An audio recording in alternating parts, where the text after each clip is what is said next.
እያንዳንዱ ፍርሃት ውስጥ ታላቅ ጥንካሬ ይደበቃል። ዳንኤል የተባለ አንድ ወጣት አንድ ትልቅ ህልም ነበረው።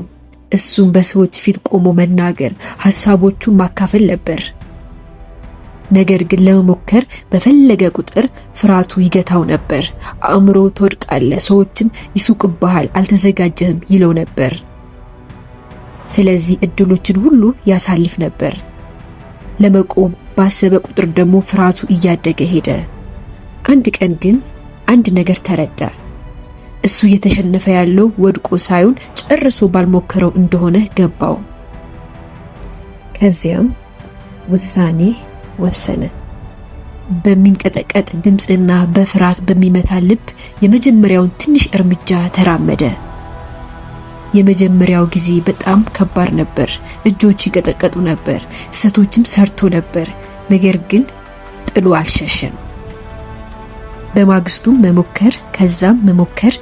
በሂደት አንድ ነገር ተቀየረ። ፍርሃት አሁንም በውስጡ ነበረ፣ ነገር ግን ከእንግዲህ አይቆጣጠረውም። ፍርሃቱን በገጠመው ቁጥር እሱ ጠንካራ እና በራሱ የሚተማመን እየሆነ መጣ። ከዓመታት በኋላ ወደ ኋላ መለስ ብሎ ሲያይ አንድ ነገር አስተዋለ። ፍርሃቱ መቼም ቢሆን እሱን ለማጥፋት የመጣ አልነበረም። የመጣው እሱ ምን ያህል ጠንካራ እንደሆነ ሊያሳየው ነበር።